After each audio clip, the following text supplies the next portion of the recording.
The most common word ending with the suffix ism in our culture today is racism. Let's recall that whenever ism is the suffix of a word, it's identified as the basic guiding principle of one's thought, language, attitudes, and actions. This week, we are exploring racism as one of the faces of violence in the culture of the United States today. Simply stated, racism is the guiding principle that one race, my race, is genetically, socially, theologically, and economically superior to one other or all races. This understanding of racial superiority is inherent in the economic expansion of the United States, built on the foundation of slavery. This understanding of racial superiority is inherent in the geographical expansion of the United States, built on the foundation of manifest destiny, taking the land of indigenous Indians. Now, it's tragic how racism is often overlooked. It's almost unnoticeable because it's been normalized. Violent expressions of racial violence have become ingrained in everyday life to the extent that we often just consider racism as a part of our history, overlooking racism as a normal and accepted routine of everyday life today. There are many dimensions of racism, but two are most prevalent. These are first, interpersonal, and secondly, systemic racism. These are not just a piece of our history. These are a part of our life together. Now, interpersonal racism is what Karen and I experienced a couple weeks ago in the town where we live, here. 5 of us were eating together in a restaurant. I was overdressed for the occasion. A stranger known to none of us came to the table and said, "Why are you dressed that way?" pointing at the jacket of our friend who was sitting across from me.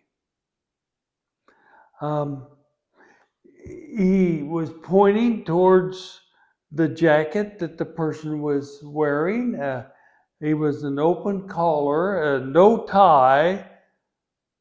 The stranger went on to accuse the person of being overdressed and out of place. And I want to repeat, I was the one that was overdressed. I was wearing the attire I wear when I preach. A hand-sewn shirt presented to me in the Philippines. You've probably figured out the rest of the story, haven't you? I was not accused of being overdressed because of my race. My friend was accused of being overdressed by a total stranger because of his race. He's black. This is interpersonal racism, which is experienced daily in our culture. It's not just a part of history. This did not occur 100 years ago, or 20 years ago, or 2 years ago. It happened 2 weeks ago right before our very eyes, the violent face of interpersonal racism in the town where we live. That's interpersonal racism. Now, systemic racism is the understanding of the superiority of one race over one other or all other races, which is built into our economic, social, political, judicial, religious systems in our culture. I recently read a book. Wright Thompson is the author of a book about the barn, a secret history of a murder. The author brings the truth to light. The evidence in this case was perfectly clear. However, the trial took place and those charged were adjudicated not guilty. Yes, the young man who was murdered was black. He was penalized for a crime he did not commit by the death. Anglo legislators enacted the laws. Anglo judge ruled on what evidence would be allowed by a panel of Anglo jurors in a state in which Anglos were a minority. And this is but one story of thousands which reveal that racism is systemic in our culture, built into every religious, economic, political, and social system of today. Not yesterday, but today. You see, racism is a face of violence, not as an historical fact which requires reflection, but it's a current reality that has to be addressed. And as followers of Jesus, we must do both, reflect on our history and address the current reality. We follow the one named Jesus who taught in his day, we're not Jews, we're not Greeks, all human beings are children of God. No identity, including race, establishes one person's superiority over another or one group's superiority over another.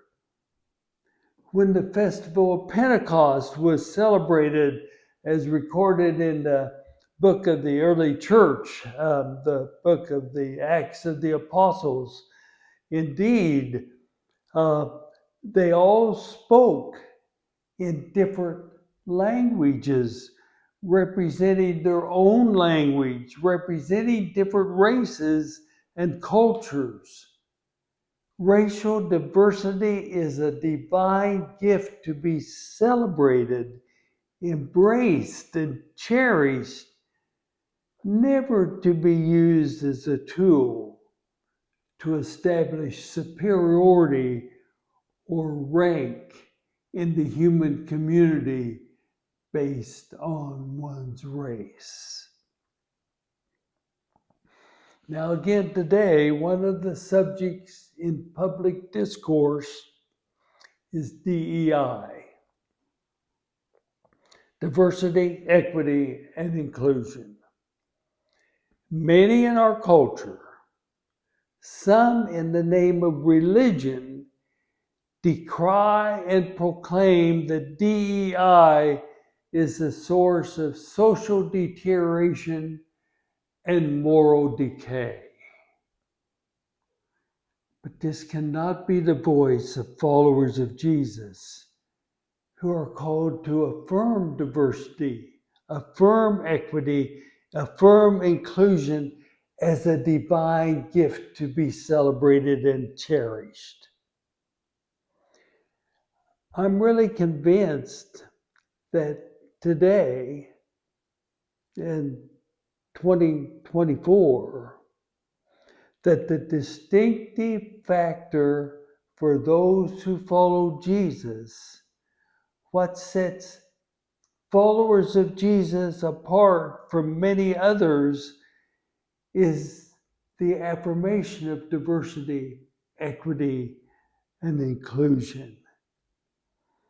For faith, for followers of Jesus, is all about relationships with each other and with the divine. You see, racism affirms the superiority of one race above another or above all others. On the other hand, following Jesus affirms diversity, equality, and inclusion of the human community. You see, for followers of Jesus, there is no rank and file. There is one human community whose identity is diversity, equity, and inclusion. For your thought and conversation about race, I have a couple of questions.